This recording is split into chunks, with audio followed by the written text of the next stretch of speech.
The most prestigious tournament in the world, the FIFA World Cup, mixed with slave labor, inequality between genders, and the criminalization of the LGBTQ+ community, are just a few of the reasons why this year's World Cup is unique. Not to mention, it's the first time that the quadrennial event is happening in the early winter instead of the summer, and the first time that a Middle Eastern country is hosting. But perhaps the most unique part of this year's World Cup is that the controversies and conflicts around the event are getting at least as much attention as the matches themselves. Today, I'll unpack the ways in which competing interests around business and ethics and culture and rights and autonomy have turned this year's World Cup of soccer into the World Cup of conflict.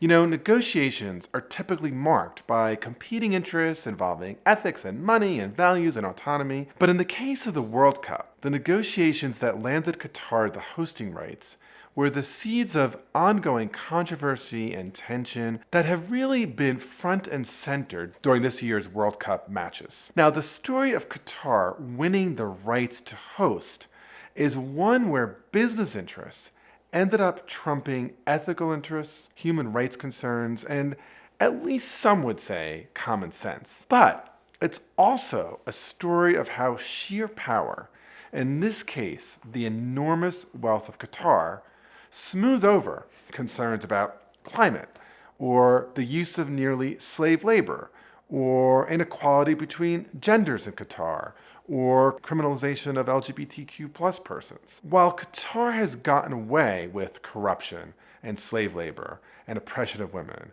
and oppression of gay people, there's a lot we can learn here from a negotiation perspective. So first, let's go back and talk about how did Qatar win the negotiation to host these games? The first insight is that FIFA went into these negotiations with a somewhat cramped and limited view of its own interests. Since the World Cup was awarded to Qatar, it has been revealed that many of the FIFA decision makers were actually engaged in a bunch of self-dealing. In fact, the Justice Department actually indicted some of these people. Secondly, FIFA prioritized its interest in growing its market in the Middle East over other competing interests that might be related to human rights, or the dignity of labor, or LGBTQ persons. Next, the lack of representation among the decision makers, specifically the lack of representation of players themselves, meant that players' interests were sacrificed in the decision to award the games to Qatar. So, we all know that despite the fact that FIFA and Qatar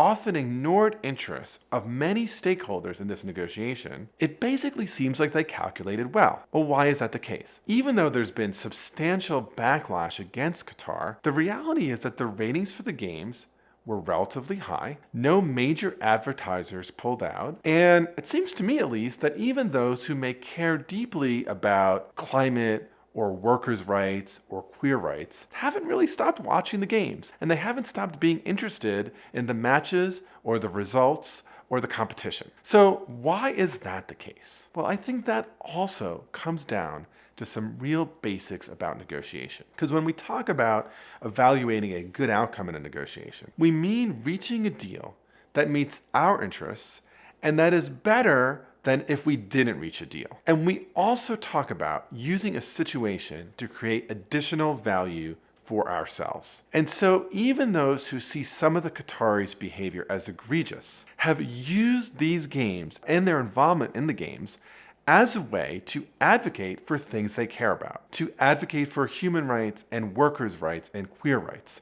And the ability to use the World Cup as a platform to generate attention around these issues has actually made it really attractive to people who care about these issues. So with the World Cup in Qatar, there is this global platform that exists pretty much nowhere else to get attention and energy and publicity for their cause. And we've seen that happen in all sorts of ways. For example, there are these stories of fans wearing One Love or Pride bands and clothing that actually has been banned by Qatari officials. And whenever someone is arrested for wearing these clothes, it gets a bunch of publicity. In a recent incident, some of you may have remembered that Germany's soccer team posed with their right hands in front of their mouths, and they did this as an intentional protest to FIFA's decision to ban One Love armbands. So, what advocates of human rights or workers' rights or women's rights or gay rights have found is that walking away is actually not a good outcome. Their interests are met better by staying involved and making strategic protests and getting worldwide media attention. So from a negotiation perspective, it's really fascinating for me also to see the way partisan perceptions have played into the conflicts surrounding the World Cup. So from a Western perspective, one way of telling the story is that Qatar has failed to acknowledge basic human rights and dignity by outlawing homosexuality, by creating and allowing oppressive working conditions on the games in order to make them happy. But there's an entirely different and also compelling story to tell from the Qataris' perspective. So for them, they see these indictments from advocates of human rights or gay rights as a new form of cultural imperialism, where Western cultural imperialists insist on imposing their values on a different culture. Moreover, Qataris have been strategic in pointing out hypocrisy shown by Western,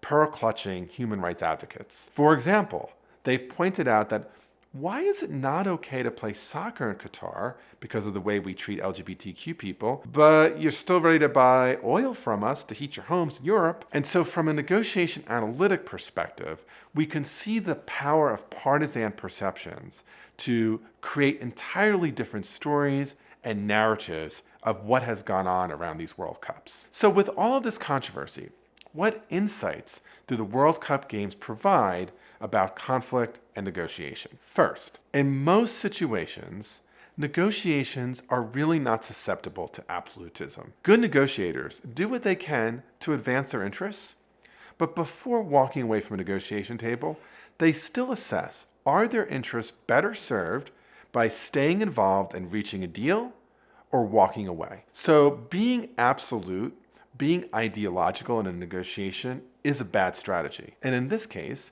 it's clear that many Westerners, even though they are concerned about the way Qatar treats workers or gays or other marginalized persons, they've made an intentional and pragmatic decision to stay connected with the games and to use it to advance their own causes. Second, in negotiation and in conflict, partisan perceptions rule the day. It is all too easy in conflict situations to assume that our interpretation of events is accurate, is right, and is true. But in conflict, the reality is that we are often observing the same behaviors, but we're arriving at very different conclusions. And that happens by dint of our upbringing, our competing values, the story we tell about ourselves and the other in a negotiation. So, at the end of the day, it's clear that corruption and self-dealing and power helped land Qatar the World Cup in 2022. And as icky as that seems, human rights and LGBTQ advocates